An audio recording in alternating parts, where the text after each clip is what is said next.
Fifth generation warfare का जी बहुत important जो है वेपन वो है मीडिया का इस्तेमाल किया जाता है अपना फॉल्स नैरेटिव बनाने के लिए, दिखाने के लिए। इंडिया सालों से पाकिस्तान के खिलाफ जो है झूठी कहानियां बना के ऑपरेशंस और इवेंट्स को अपने हिसाब से तोड़ मोड़ के फिल्में बना के अपने लोगों को बिल्कुल ही गलत पिक्चर दिखा रहे हैं, लेकिन वो बिकता था। अब वो मंजन बिकना बंद हो गया क्योंकि दुनिया ने देख लिया कि इनकी एयरफोर्स में तो जान कोई है नहीं इंडिया की। तो अब आप उनको क्या बेचेंगे? They will not believe you, in fact they hate you. Modi की गवर्नमेंट को उनके अपने लोग नापसंद करते हैं, अपनी फौज से वो नफरत करते हैं कि जितनी इनको एम्बैरेसमेंट इंडियंस को हुई है इस जंग के बाद। तो अब मंजन कौन सा बेचें? चलो जी, पाकिस्तान तो वहां बिकता है, कोई भी कहानी मच्छर भी यहां से चला जाए तो उसकी मेरे ख्याल उसको भी कहते हैं पाकिस्तान को मैलान करना है और पाकिस्तान मुखालिफ मूवी बनानी है। तो उन्होंने क्या कहा कि मोदी ने कहा कि भी टूल तो है, मैं ये कहानी तो बेच नहीं सकता, कुछ और बनाओ। इस बनाई धुरिंदर, जी जनाब, धुरिंदर बना दी उन्होंने। धुरिंदर में पाकिस्तान दिखाया और लियारी दिखाया और फैक्ट्स को इंतहा से ज्यादा डिस्टॉर्ट कर दिया उन्होंने। न सिर्फ डिस्टॉर्ट किया बल्कि बहुत ही ऑब्जेक्शनेबल चीजें भी दिखाई। हमारे पास जो एंटरटेनमेंट जर्नलिस्ट, फिल्म क्रिटिक गुरु यहाँ मौजूद हैं, तो इनसे पूछेंगे। उमैर अलवी, अस्सलाम वालेकुम। मूवी देखी? देखिए, बहुत हंसी आ रही थी मूवी देख के। वजह उसकी ये थी कि 2007 से 2009 तो हमारे सामने की चीज़ है। और जो कराची में पला बड़ा है, रहा है, उसको तो आइडिया है ना कि कराची में क्या क्या हुआ है। इन लोगों ने जो रिसर्च की है वो मेरा ख्याल है गूगल पे बैठ के लिखा कि इवेंट्स इन 2007 एंड 2009 उन्होंने फिल्म बना दी ना। उसमें उन्होंने 18 अक्टूबर वाला वाक़या दिखाया जो शरह फेस्टिवल पे ब्लास्ट हुआ, सही है ना। उन्होंने जो है आपका दिसंबर में जो मोहतरमा बिन भुट्टो वाला वाक़या हुआ वो दिखाया ना। उन्होंने ये बताया कि कराची कैसा था, वो एक फैंटेसी उन्होंने अपनी बनाई हुई थी दिमाग में, वही लगाई है कि कराची में 2007 में कितना बड़ा अंडरपास था जिसको हमने भी नहीं देखा, जिसके बाद निकलती एक स्लोप भी है व्हीलचेयर वालों के लिए और उसमें सीढ़ियां भी हैं, पता नहीं कौन सा। कहाँ शूटिंग हुई? देखिए उन्होंने थाईलैंड कोशिश तो की है, थाईलैंड चीट करके थाईलैंड बताया नहीं है, लेकिन वो नजर आ रही है क्योंकि कराची तो नहीं है ऐसा। और उसके बाद फिर उन्होंने लियारी जो है विदाउट फुटबॉल एंड विदाउट आपका बॉक्सिंग कुछ भी नहीं है, कुछ भी नहीं, मगर आप इसमें दिखा रहे हैं। लेकिन उमर मुझे बताइए, ये तो चीजें हो गई ना, ठीक है, ये तो आपने खुद, लेकिन इसके साथ साथ बहुत ही खतरनाक एक प्रोपेगेंडा भी तो है इसके पीछे कि आपने एक सियासी जमात को एसोसिएट किया, उनके जलसे दिखा रहे हैं, उसमें आप दिखा रहे हैं रहमान डकैत है, वो जनाब तकरीर भी कर रहा है, कुछ हमने मनाजिर देखे हैं। तो ये तो एक वेरी वेल थॉट प्लान लगता है ना, बाकायदा मिलाइन करने के लिए पाकिस्तान को। देखिए इशू ये है ना कि नंबर एक सबसे बड़ा जो आर्ग्यूमेंट मेरे ट्रेलर देख के भी आया वो ये कि रहमान डकैत अपने आप को रहमान डकैत क्यों कहेगा। मतलब वो अपने आप को रहमान बलोच कहते थे साहब, तो रहमान बलोच ही कहेंगे। फिर आप हर जगह रहमान डकैती लिख रहे हैं उनको। मतलब आप अपने आप को जोहेब एंकर तो नहीं कहेंगे ना, मैं राइटर तो नहीं कहूंगा अपने आप को, मैं अपने आप नाम ही लूंगा ना। वो रहमान डकैत थे तो वो हर जगह रहमान डकैत। फिर रहमान डकैत की जो गाड़ी है जिसमें वो जाते हैं, अब वो इतने एक बड़े गैंगस्टर हैं, सब कुछ है, वो एम्बेसडर गाड़ी है जो इंडिया में बनती है, पाकिस्तान में अवेलेबल ही नहीं। और 2007 में होती किसी के बाद तो लोग मारते पकड़ के, क्यों इतनी बुरी गाड़ी, छोटी गाड़ी, मतलब हमारी ऑल्टो से अच्छी है, लेकिन नहीं, वो एम्बेसडर में बैठ के आ रहे हैं। वो एम्बेसडर को उन्हें पाकिस्तानी टच जो भी दिया होगा, बार बार उसी में आ रहे हैं यार। अच्छा, फिर वो जब जा रहे हैं, एक सीन दिखाया कि हॉस्पिटल जा रहे हैं, तो वो अपनी प्राडो में जा रहे हैं, जो भी गाड़ी है 4 व्हीलर। तो इस किस्म के उनके हैं। फिर 2007 में फिंगरप्रिंट वाली गाड़ी थी कराची में, कब थी? 2007 में कब थी? फिर एक रेव पार्टी दिखा दी 2007 में उन्होंने कि कराची में हो रही है, और कहाँ हो रही है? मैं 2007 का उनको आइडिया ही नहीं है कि हम लोग बेचारे यहाँ पूरा शहर खुदा हुआ था, बारिश हुई थी तो डूब गए थे। मतलब मुस्तफा कमाल मशहूर हो गए थे। जी हाँ, मुस्तफा कमाल हर जगह खड़े हुए हैं और बता रहे हैं यहाँ पानी है, यहाँ से हटाओ ये वो। आप कराची को इतना फैंटेसाइज करने में भूल ही गए कि एक स्टोरी भी तो होनी चाहिए ना। 2007 से 2009 आपकी जो चौधरी असलम वाली बात है, देखिए आपने गोल्डन अपॉर्चुनिटी थी आपके पास कि आप चौधरी असलम पे एक फिल्म बना के अच्छी सी चला सकते, लेकिन हमने ऐसा नहीं किया। हमने उस फिल्म को जाया किया जो बनाई थी। जी हाँ, बिल्कुल चौधरी के नाम से बनाई थी। बिल्कुल बहुत बुरी फिल्म थी वो। मतलब इस तरह नहीं होता। आप उनको ग्लोरीफाई करना आता है। आप दोगे इन द एंड वही 2 कैरेक्टर्स जो पाकिस्तानी दिखाए वही डिस्कस हो रहे हैं। वो बेचारा हीरो जो उनका जो स्पाई वो तो बिल्कुल ही डिस्कस नहीं हो रहा, उनके बाकी कोई लोग डिस्कस नहीं हो रहे, सब कुछ मजाक बना हुआ है उनका। कि वो आप सोचें, वो कह रहा है उनका जो आईबी चीफ है कि कभी तो कोई ऐसी हुकूमत आएगी जो हमारी सुनेगी। उसको 2007 में पता था कि कोई ऐसी हुकूमत आएगी। फिर वो कह रहा है कि अभी रसीदें बचा के रखो, कभी तो हमारा वक्त आएगा। मतलब क्या बेवकूफ़ी की बात है। टाइम ट्रैवल की फिल्म थी क्या, या स्पाई यूनिवर्स की फिल्म थी? बनी हुई जो है तरीका उनको बनाना आता है, इंडिया को बेचना आता है उनको, ये इसमें कोई डाउट नहीं है, लेकिन थोड़ी अकल भी तो इस्तेमाल करें ना अपनी। जी बिल्कुल। अच्छा, अब एक मैं चीज़ बताऊंगी जिसको आप वायरल करना चाहें तो कर दें, बट इंडिया में एक शख्स ने जिसका ताल्लुक इस फिल्म की प्रोडक्शन से था, उसने अपनी ऑडियो के साथ एक वीडियो बना दी और वो कोई 3 घंटे के अंदर डिलीट कर दी गई।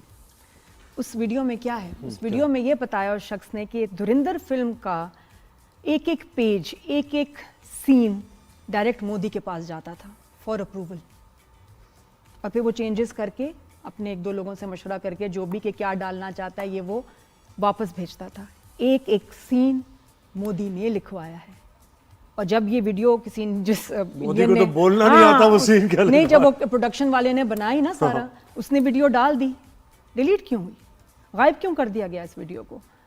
और ये हकीकत है, दैट्स अ फैक्ट। सही बात है। लेकिन उमैर, हम उसी की बात करेंगे। वो तो आप फिल्म को उस हर जाविये से देख रहे हैं ना कि एग्जीक्यूशन क्या थी उसमें और इसमें एजेंडा क्या था? लेकिन एजेंडा क्या था? हमें ज्यादा एजेंडे की बात कर रही है। देखिए, क्या नजर आया आपको? मैं फर्ज करें खुदा न खास्ता किसी घर में जाके चोरी करूंगा तो जिंदगी भर शक्ल नहीं दिखाऊंगा उसको कि यार उसको पकड़ लेगा या मैं एक्सपोज हो जाऊंगा। आप एक तो दिखा रहे हैं कि हमारा एजेंट है वो पाकिस्तान गया और उसने तबाही मचा दी, मतलब आप एक्सपोज अपने आप को खुद ही कर रहे हैं। आप बता रहे हैं हाँ हम कर रहे हैं, जो हम इतने सालों से कह रहे हैं, जो हम इतने सालों से कह रहे हैं कि बैरूनी हाथ है, बैरूनी हाथ है, आप एडमिट कर रहे हैं स्टेट एक्टर्स। हाँ, हमने किया है। फिर आप सबसे आसान जो आपके लिए होता है कि आप कराची को दिखाएं तो वही आदाब जनाब और ये सब है, इसमें थोड़ा कम है, लेकिन सबके लहजे।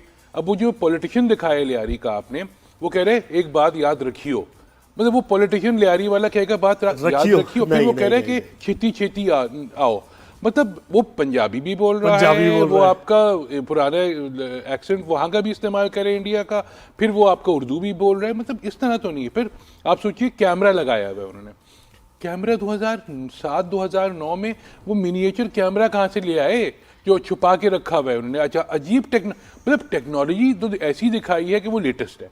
फिल्म है 2007 से 2009 और फिर आप ग्लोरीफाई कर रहे हैं उन लोगों को। वो टाइम पीरियड आप दिखा ही नहीं सके हैं, वो चीट ही, क्योंकि फोकस वो नहीं था। सी मैं that was not the purpose.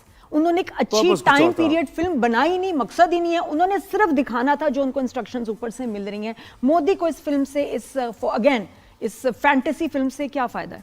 देखिए, मोदी को तो जब उनका कोई इलेक्शन होने वाले होते हैं, जब उनकी पॉपुलैरिटी डाउन होने वाली होती है, या तो वो इलेक्शन, या तो वो कोई जंग कर देते हैं, या फिर आपको कोई फिल्म रिलीज हो जाती है, या फिर कोई फिल्म रिलीज होती है जंग के ऊपर होती है। बिल्कुल ऐसे। तो इसके अलावा तो कोई काम नहीं है। आप सोचिए, इसी जमाने में पिछले 3 महीने के अंदर जॉली LLB 3 भी आई जो नेटफ्लिक्स पे है। साफ सुथरी फिल्म, कोई पाकिस्तान को गाली नहीं दी उसमें, फिल्म नहीं चली। थम्मा आई, नहीं फिल्म थी अच्छी, कॉमेडी जो भी है, पाकिस्तान को गाली नहीं चली। सही है। धुरंधर जैसी वाहियात फिल्म आई तो ये पाकिस्तान को गाली दी, चल गई। एक बात मुझे बताइए, धुरंधर में जो अक्षय खन्ना का कैरेक्टर है, तो इसको क्या ये, इसके पीछे कोई ये साइंस है कि ठीक है इसको प्रमोट किया जाए, या ये ऑर्गेनिक है? सोशल मीडिया ऑर्गेनिक हमारा वीडियोस आ रहे हैं। प्रॉब्लम तो ये ना, हम इंतजार में बैठे रहते हैं ना, कोई ऐसी चीज है हम वायरल करें।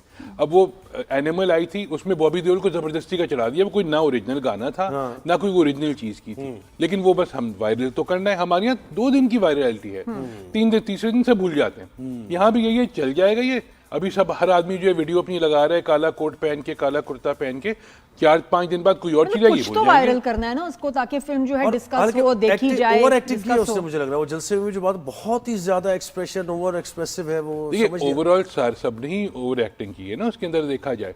आप मुझे बताइए कि आप एक नॉर्मल फिल्म बना रहे हैं, उसमें जो आपका अजीत डोभाल वाला कैरेक्टर है, वो अचानक ट्रेलर में कैमरे को क्यों देखता है, मतलब फोर्थ वॉल क्यों ब्रेक कर रहा है, मतलब वो लोगों से बात कर रहा है, बेवकूफ़ी है ना। तो इस तरह, और प्लस जब वो आपका 26/11 वाला वाकया हुआ है, हम लोग तो थे, रात के वक्त था, हम लोग जियो में ही थे, तो वहाँ चल रहा था, हमें खुद अफसोस हो रहा था ये क्या हो रहा है। यहाँ दिखाए पाकिस्तानी खुश हो रहे हैं कि हाँ जबरदस्त। उनको ये नहीं याद कि उस दिन चैंपियंस लीग होने वाली थी और आपकी पाकिस्तान से टीम जा रही थी वहां पे, जो नहीं गई थी, कि आखिरी दिन सेम डे की बात है, तो वो खुश हो रहे हैं। फिर उसके बाद एक अचानक उन्होंने एक स्क्रोल दिखाया कि ये डिस्कशन हुआ था उस वक्त किसी की, मतलब जो डॉक्यूमेंट्री में नहीं दिखाते जिस तरह से येलो स्क्रीन कर दी पूरी और डायलॉग्स लिखे हुए आने कि ये बात हुई थी, ये बात हुई थी।